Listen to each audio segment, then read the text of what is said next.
This is the Knowledge Graph Insights podcast, episode number 29.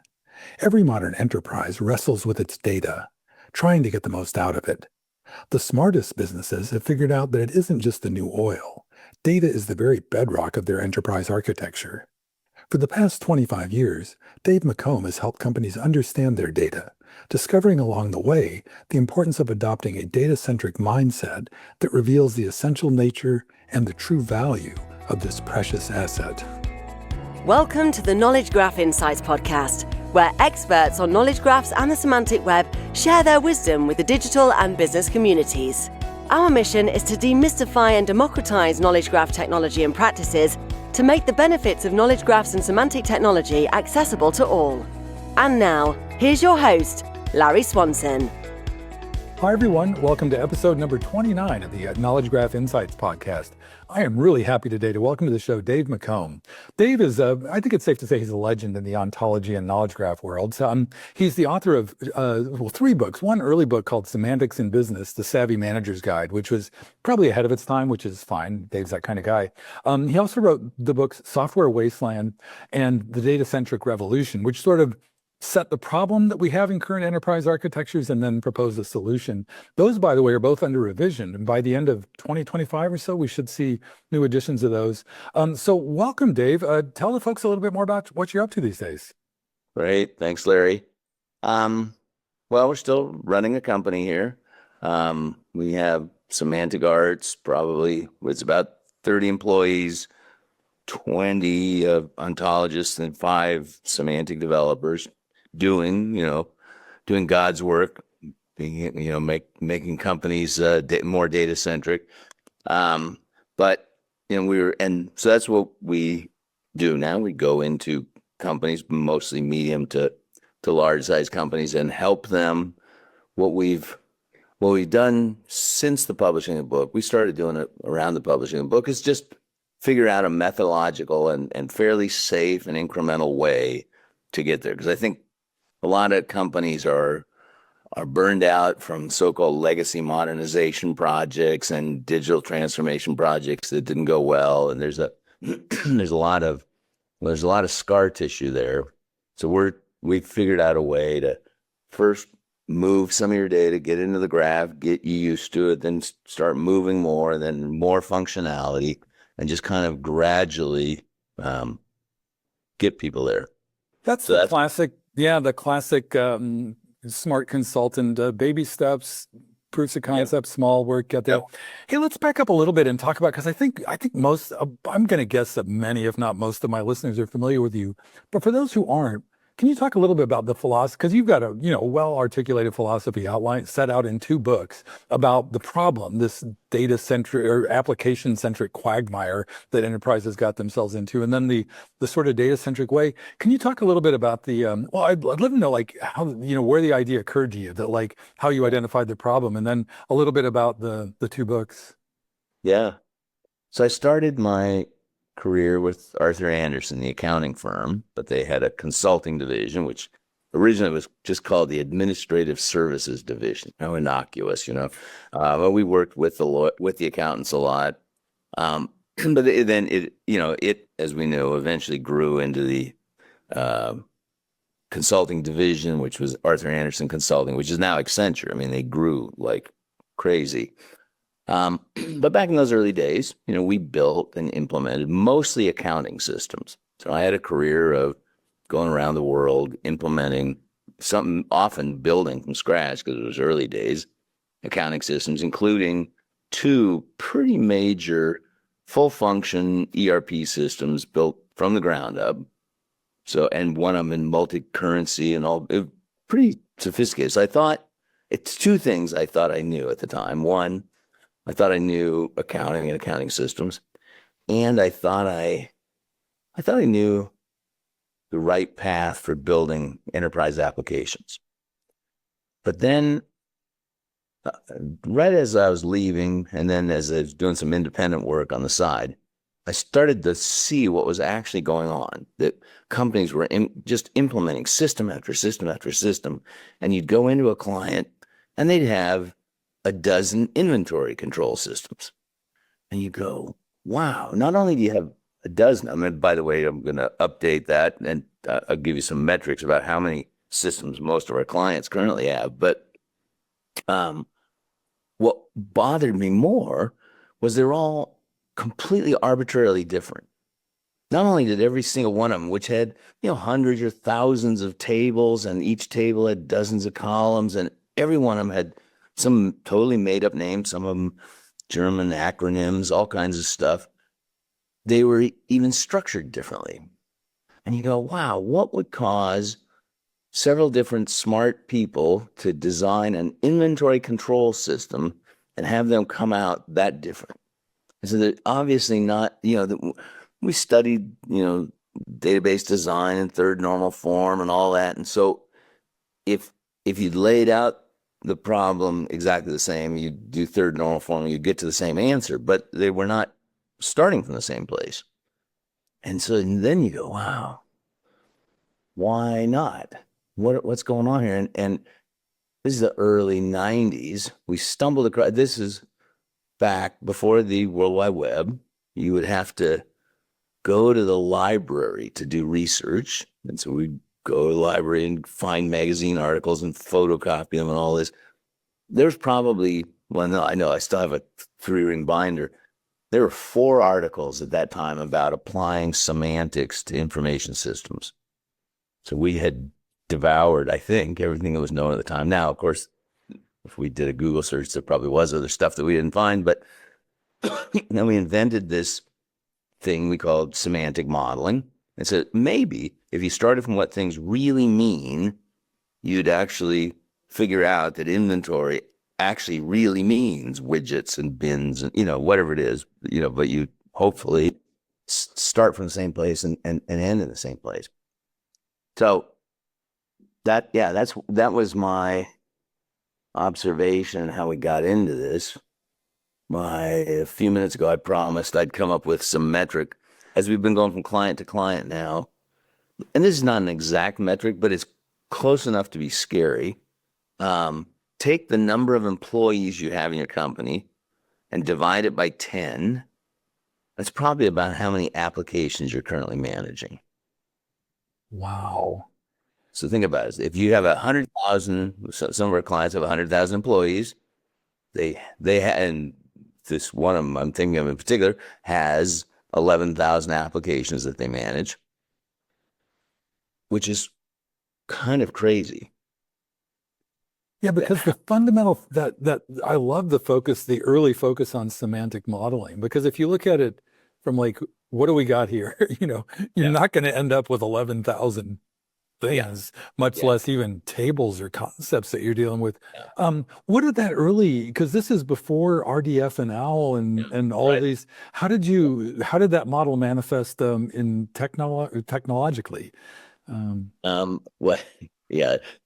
Obviously it was hand drawn, circles and arrows and triangles and all this to design the model. The first place we implemented, we were doing a joint venture with the architects that designed all the Walmarts. It's kind of an interesting distinction. There's one architectural firm in Tulsa, Oklahoma, that designed all of the Walmarts in North America. And it's not a design achievement, but it's a logistical achievement, because at the time, Walmart was opening a store a day. And these architects were racing around the country going, it was kind of, so we ended up building, and we built a semantic model. What we really ended up training that light on was something they called the volume building industry. That there was something peculiarly different about building lots and lots of the same building rapidly than there was building, nice big projects. And in fact, one of the differences, I don't know if I used to have a project management software company for a while. When you're running a project and something slips, you sort of reschedule the whole project and move some things around so you can still hit that end date. That's not how you do it when you're trying to open a Walmart a day. A whole bunch of other different techniques. So we ended up, and so what they wanted, which was prescient now as I think about it, was a way to collapse all of these other contractors and subcontractors and even the marketing people, because everybody was, queuing up for this store in Springfield to open on a particular day. So you had to have the hiring plan and the marketing plan and the final construction, all that. So they wanted to collapse it into a single common denominator. This one project management. I think we call it the ACH, which now I forgot what that stands for. It's the way the banking system, moves funds around. We were going to move schedules around.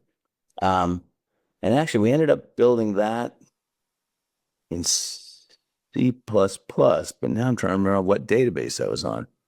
It can't have been anything interesting.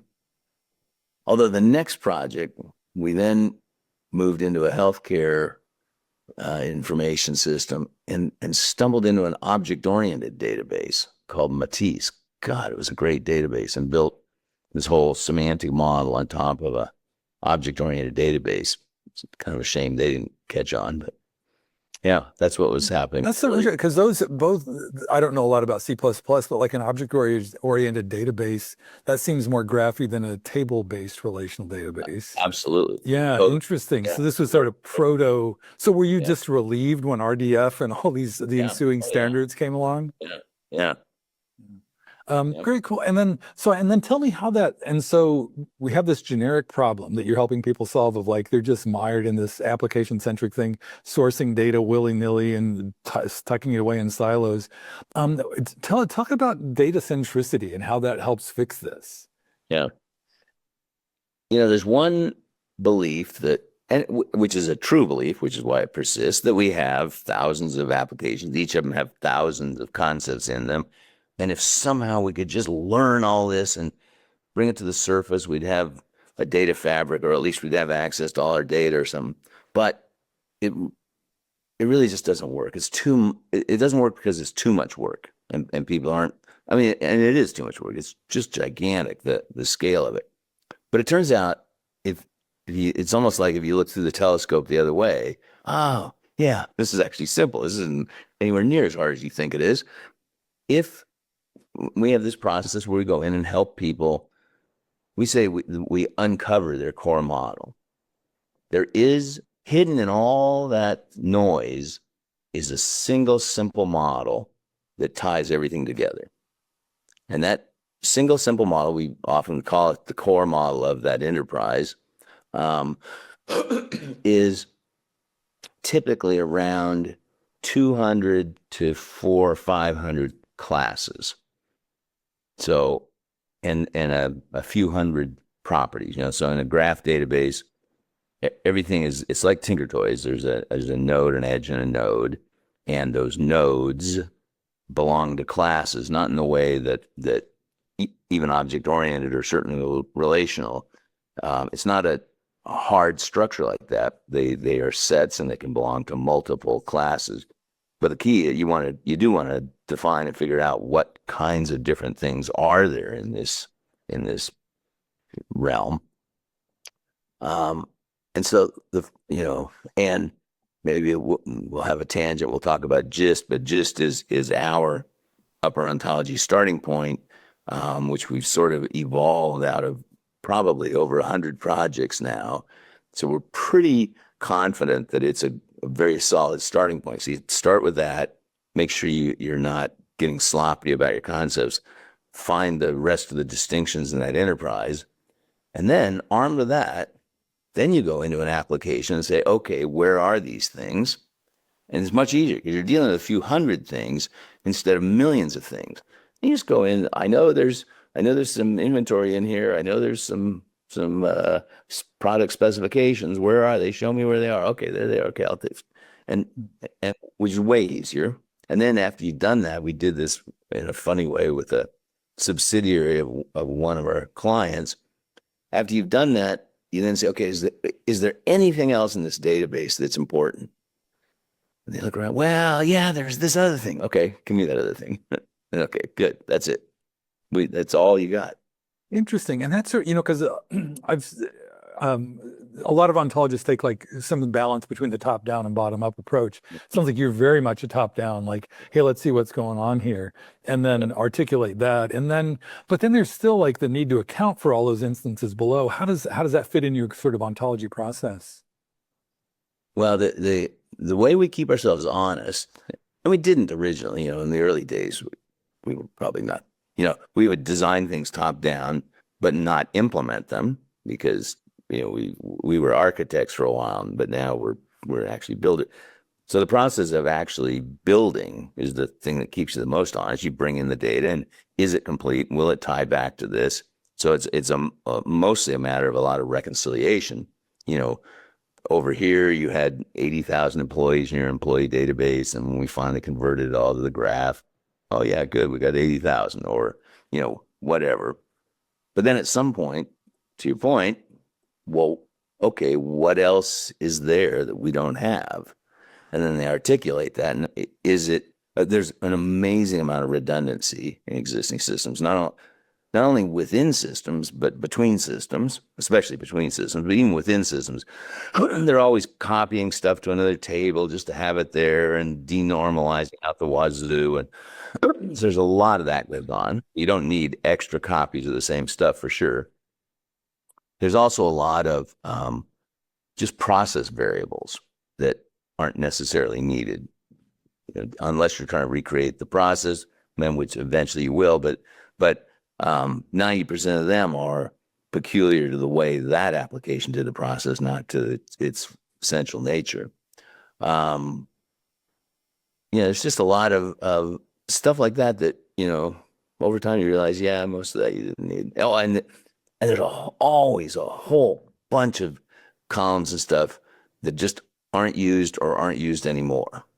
Mostly if you buy a package, 3/4 of that stuff you don't use at all, and 1/4 of it you haven't used for 5 years. So we don't need that. Yeah. Hey, you just mentioned, I love that you said the essential nature of the data. And one of the things that to me data centricity implies is like, and you've talked specifically about this, like data is like, it's like this precious enterprise asset that should be treated as such, not some willy-nilly thing that just some application developer sources on the fly. How does that manifest it? Like, how do you, but just having said that out loud, I'm like, oh yeah, and you just ask people to do it and they do it. Well, of course that never happened. Like, how do you actually do that in an enterprise setting? Yeah. Yeah, you were sort of not quite making fun of me, but when I was describing before we started our process, you said, yeah, that's what most consultants do, baby steps. Yeah. But you have to, because for 2 or 3 reasons. One, enterprises have sort of lost their appetite for these giant moonshot, we're going to fix everything, even if we knew exactly what it was. And so I think you have to be incremental in that way. But it also, the idea is just enough different that people don't quite get it. And we've gone in with a lot of partners and stuff to do a proof of concept, and people largely don't get proofs of concept either. And what I've discovered after watching this for quite a while, it's not until they see their exact data in some different form, that's when the light goes on. If you show somebody something very similar or with mocked up data or whatever, they just look at it like, well, I don't know how that applies to me. Interesting. That's like every practitioner I know has some kind of like not parlor trick, but like this jujitsu thing that you do to show like, okay, here's what's actually going on. So instead of like, boilerplate examples or something, you'll say, hey, can you give me this database or this table or whatever? We'll do it this way. And this is to me is where like that, this is how their understanding of their data as this precious thing comes to light. Is that sort of the technique? Yeah, absolutely. Yeah, absolutely. And then, the idea of the preciousness of it, we first tripped to this, yeah, it might have been also back in the early 90s. There's an article, and I've had a tough time finding it again. I'll go look harder, by an Egyptian guy, and it was talking about enduring business themes. And his whole point was there are a handful of things in business that really endure for decades or even centuries. That the applications come and go, and they have different fads and different structures, and they call them different things, and we do something for a while. But these enduring business themes just persist. And if you can build your systems on the enduring business themes, you've got some real permanence, which even gives you the flexibility to do the fad of the month. We'll do the fad of the month and do whatever we want to do, but we're going to do it on this solid bedrock, which, by the way, is your essential data. Interesting. That's a great way to look at it too, is like, because and it's a lot more solid than data is the new oil. Yeah, That's a way better metaphor. Is like, no, it's the bedrock, the very foundation of our business. That's a way better metaphor. Yeah. Hey, I want to go back. You mentioned early on you were at Arthur Andersen doing and a lot of accounting consulting there.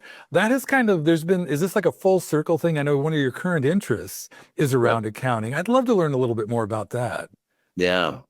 So we, like I mentioned earlier, started my career at Arthur Andersen, built accounting systems, but then got into semantics, and for one reason or another, have not looked at accounting for 25 years now.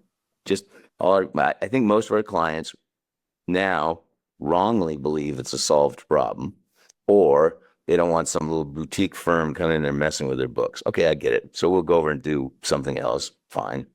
But at one point, we said, Data-Centric is right, and we're making progress, but it's kind of slow in these big companies. I'd like to be able to get a medium-sized company completely data-centric in a finite amount of time, like a couple of years. It's still a hard problem, and then I thought, what would have to be in place for that to be possible? And I decided, I think there was 4 or 5 things that had to be in place. You had to have a complete ontology, core model ready to go before you started the project. You had to have all of their common use cases already implemented in an architecture that would allow you to change them rapidly, because you're not going to get them exactly right. You'd have to know all of their existing systems, because you got to mine the data out of them and do it efficiently. So you got to know what all those table names and stuff are in the common systems. And you have to know what's important, the key values and all the jargon. All of that argues for going after a narrow vertical industry. So we said, okay, we can do that. And why don't we start with ourselves as the guinea pig and get most of this working, and then pivot over to something similar to us. So we're loosely in the professional services business. So we said, why don't we go after architects?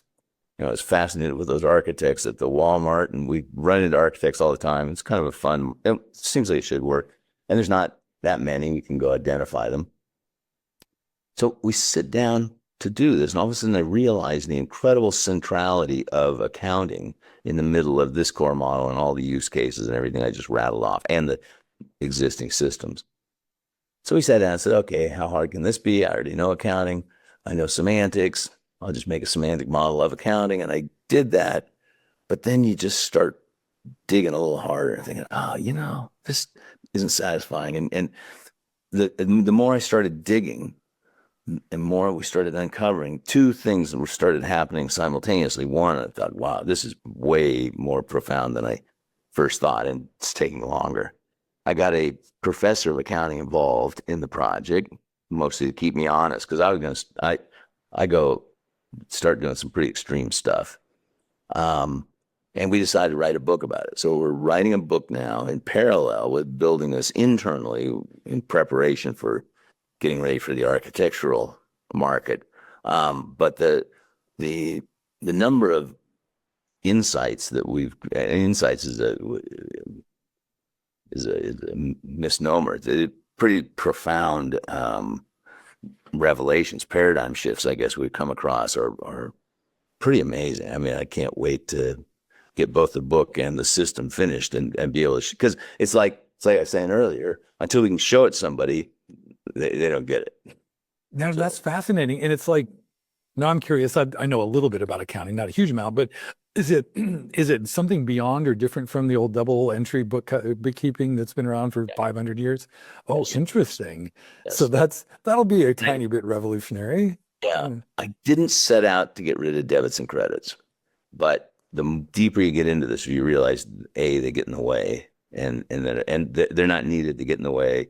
And by the way, this is a fun fact. Even with all those accounting systems I built, I didn't realize literal debits and credits have already been gone for about 50 years. And it's kind of a joke on the industry. If you pop the hood of any of the big accounting systems and go looking for a column heading called, I was thinking, oh, there'd be one called debit, one called credit, because it looks like that when we put a trial balance together and stuff. Yeah. Nope. There's one column there. And if the number is negative in certain reports, they'll put it over on the credit side. And at first, everybody listening to this is going, oh, surely, no, come on. They didn't do that. And we do some little experiments to prove it in different systems. Yes, that's actually how it's implemented. Holy And cow. and every once in a while, it leaks out when you do certain kinds of reports and you look at things, there's just a whole bunch of rules right now to realize, well, the liability accounts, we know they normally are negative or credit. If on a trial balance, you see them as a credit, but when we actually put on the financial system, we multiply them by -1, so they look sensible.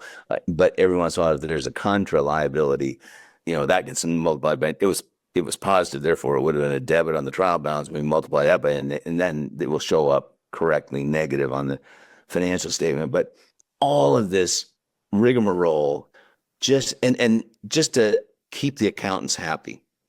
That's so interesting. And I love it that you're getting, and this is based again on semantics, which is your kind of core competency. You just looked at it from like, what do these things actually mean? And then, well, I can't wait to see if you can not dismantle, but reorganize that whole thing. But hey, I want to ask a quick question about that. As you do this, you have this specific use case of, well, first professional services and then specifically accounting. And then you talked about those, like the kind of a core ontological model and common use cases. Those two seem like really important parts of that.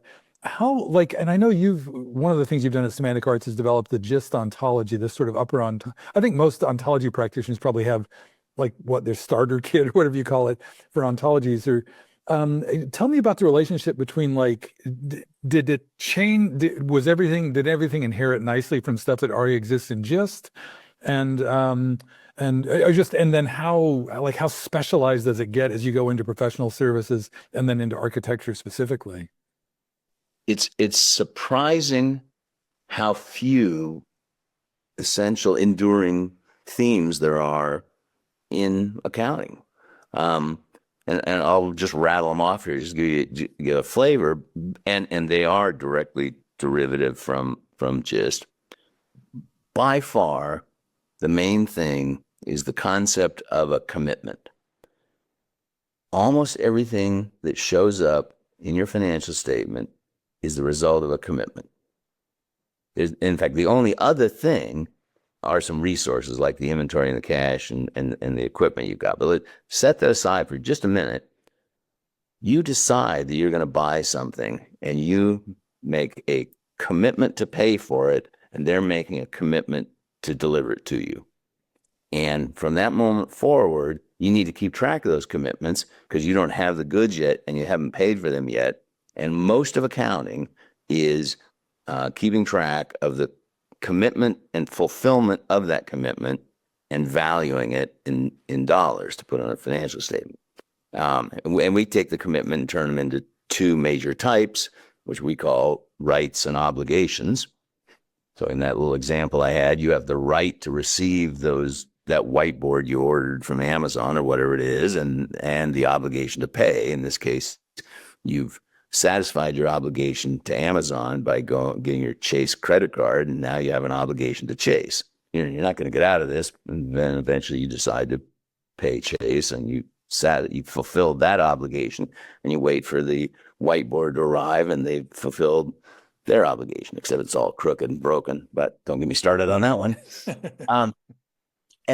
So you've got these obligations, then you've got the events that change the state of the obligation. And there's just a few dozen events, there's receiving and committing and invoicing and billing and, a few things like that, time cards, blah, blah, blah, which are just recognizing the consumption of a resource, a temporal resource in this case. And that's about it. One of the early breakthrough ideas, we used to agonize back at Anderson when I was building these systems about accounting policy. And accounting policy is the sum total of everything a firm has decided to do. It's a derivative of generally accepted accounting principles and norms in your industry and procedures you've written and things you've decided to do. And it's in some, wiki page somewhere and a whole bunch of smart people. And it involves what account number should I put on this particular transaction? How should I cost this? And especially when do I recognize this expense? And recognition just means when, what is the timing when it shows up in the income statement? All of that can be reduced to a very simple table for your industry, for your company. So, and the table obviously put in a graph, such that when an event occurs, it just immediately bumps up against that table, knows exactly how to classify it, how to value it, how to recognize it, all those things, and it will be on the financial statement within seconds. I don't know if you know much about accounting. Nothing gets on the financial statement within weeks. I mean, it's ridiculous. So it's essentially real-time financial reporting that this permits. And that's the title of the book. Oh, okay. Oh, I guess my editorial instincts are still intact. It took a year for us to come to that title. It's funny. That's very good. Funny. Where were you a year ago? We went around. Oh, sorry. Yeah, I was busy. Hey, I can't believe it, Dave. We're coming up close to time already. Yep. But before we wrap up, is there anything you want to make sure we share with folks before we close? Let's see. We didn't talk about our conference. Oh, yeah, for sure. We have this. It's very much a practitioner conference. There's no booths. There's no marketing going on, any of that stuff. It's just people who are interested and committed to doing this data-centric thing and recognize that at the moment, you cannot buy data-centric. In fact, in a few years, if you're an architectural firm, you might be able to sort of, but everybody else, as with a lot of emerging technology in the early days, the implementers have to kind of build it themselves. So there's a lot of people get together. Some of them are vendors who have pieces of the solution, and many of them are enterprise architects at large firms who are trying to figure out what pieces do I need to put together an architecture. That's why it's called, the conference is the Data-Centric Architecture Forum, because it's what do you need in place to make this work. So that's first week of. I recently added a events page to my Knowledge Graph Insights podcast web, and it's already on there. So, but I'll put it on the show notes as well. So yeah. First week of June, it's in Fort Collins. Colorado. Nice. How many folks usually show up? It's not a big. It's 50 people, something like that. Oh, nice. I love that kind of event. Yeah, this will be our 7th annual. So nice. Well, great. Yeah. Hey, one very last thing, Dave. If folks want to follow you or connect online, what's the best place to find you? I have a LinkedIn. I'm not one of these people that hang out on LinkedIn. It's a little weird there. McComb at Semantic Arts is probably the best, or go to our webpage. It's not hard to find me. I answer email, so if anybody's got a legitimate question, I'll just respond. Excellent. I'll put those in the show notes as well. Well, thank you so much, Dave. This was a really fun conversation. I really enjoyed talking with you. Fun. Yeah. Thank you, Larry. For show notes and to sign up for our newsletter, visit our website at knowledgegraphinsights.com. And please rate and review us on your favorite podcast platform. Thank you for listening.